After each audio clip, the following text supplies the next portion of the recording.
Yeah. 1, 2, 3, go. Hey, folks.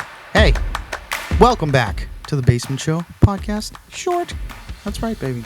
What are we hitting them off with today, T? Yeah. Okay. Urban legends. Here we go. Ooh, nice. Scary. Oh. In Massachusetts, there is a tunnel called the Hoosac Tunnel. Mm-hmm. It's nicknamed the Bloody Pit. Oh. So we're going to learn about the Bloody Pit today. That's right, pitfall. In the mid-19th century, over 200 people died during the construction of the railroad tunnel between the Massachusetts towns of North Adams and Florida. That's right, the Florida Mass. Welcome. The tunnel is now the stuff of local folklore. Wow. Nicknamed the Bloody Pit, tales of the paranormal phenomena surround the famous locale.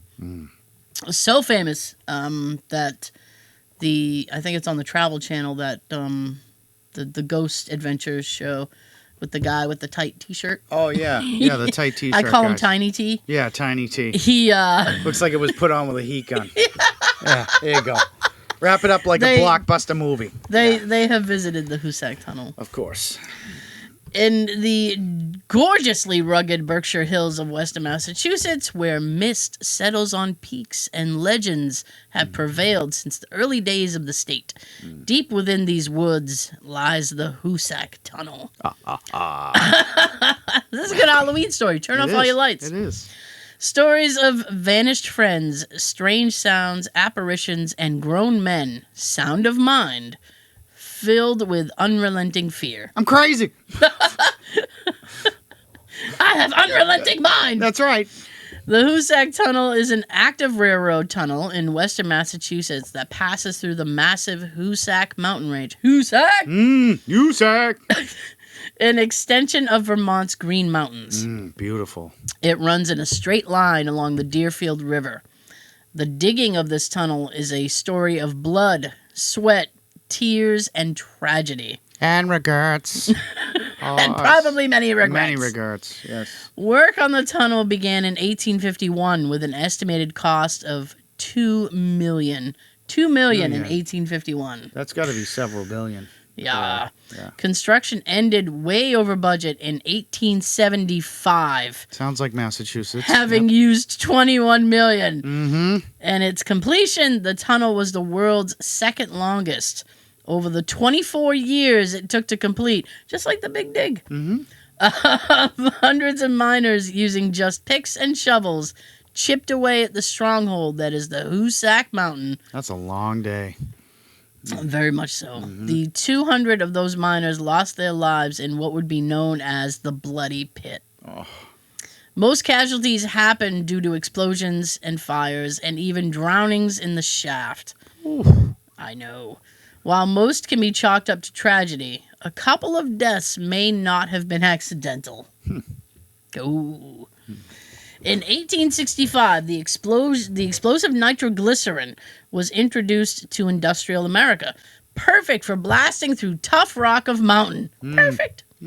On the afternoon of March 20th, 1865, Ned Brinkman, Billy Nash, and Ringo Kelly, awesome, That is awesome. Ringo, Yeah. planted a charge of nitroglycerin and ran toward a safety bunker. Brinkman and Nash never made it out. Kelly had prematurely set off the explosion, burying his co-workers alive under tons of solid rock. Oh, man. Soon after the tragedy, Kelly was nowhere to be found. He was not seen again until a year and 10 days later, when his body was discovered inside the tunnel at the exact spot that Brinkman and Nash had died. Kelly had been strangled to death. Oh. Deputy Sheriff Charles F. Gibson estimated the time of death between midnight and 3:30 a.m. The witching hour. It is a witching hour. Yes. But with no suspects, the murder was never solved. Some of the miners came to their own conclusion. They thought that Kelly had been murdered by the vengeful spirits of Brinkman and Nash. Fearing the tunnel had been cursed by their restless ghosts, the miners avoided entering it. Even visitors to the tunnel became uneasy. Paul Travers was a mechanical engineer employed with the Hoosac project and had once taken a tour of the tunnel with one of the tunnel's managers, Mr. Dunn. Paul was a highly respected cavalry officer in the Union Army, and he wrote letters to his sister back home in Connecticut often.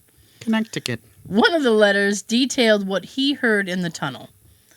He said, "The men constantly complaining of hearing a man's voice cry out in agony and refused to enter the great shaft after nightfall.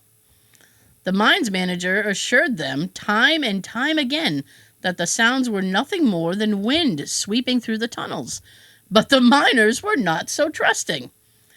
Paul continued in his letter, "The night Mr. Dunn and I entered the great tunnel at exactly 9 p.m., we traveled 2 miles into the shaft and then stopped to listen.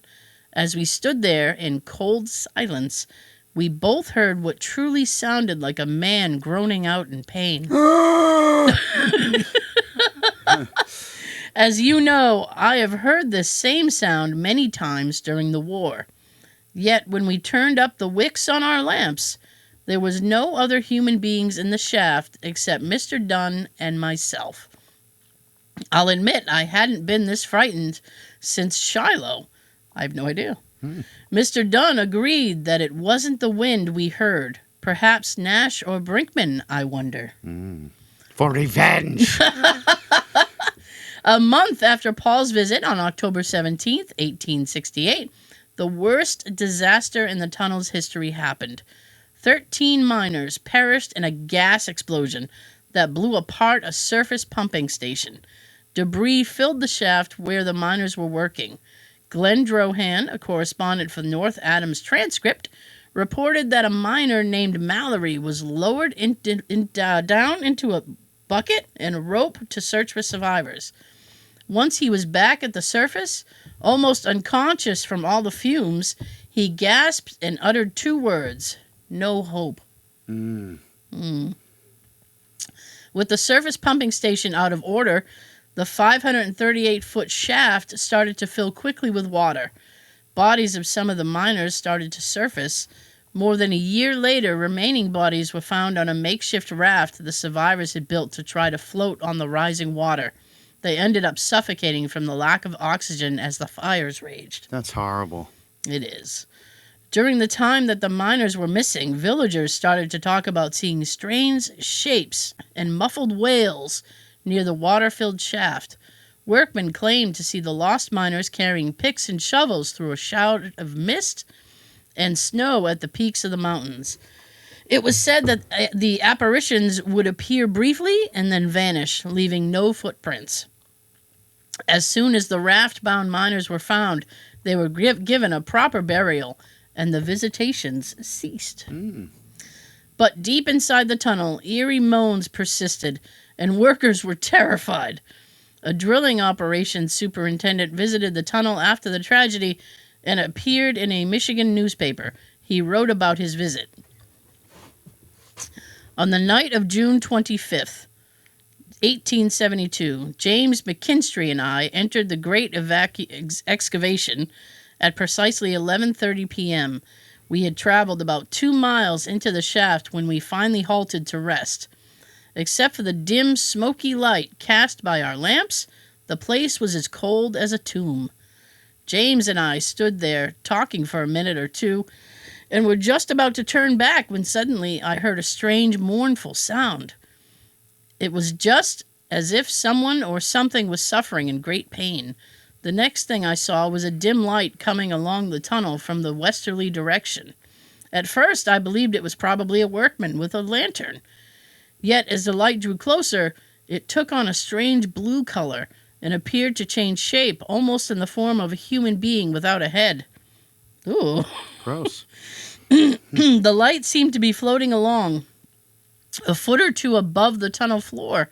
In the next instant, it felt as if the temperature had dropped, and a cold, icy chill ran down my spine.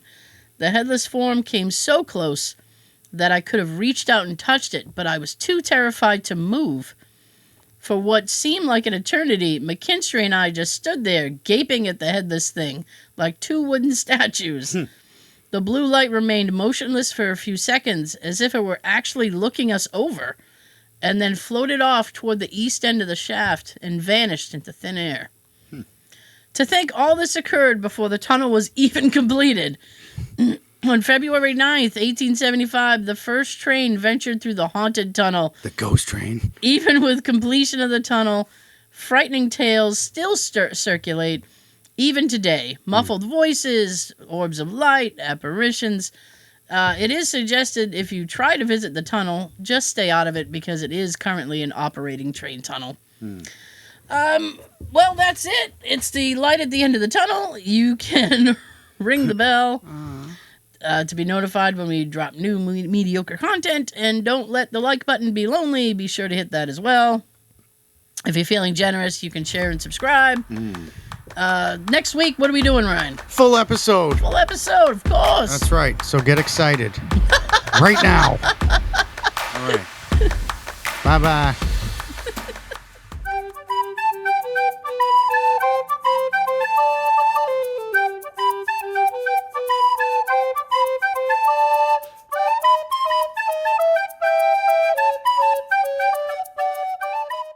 Yes.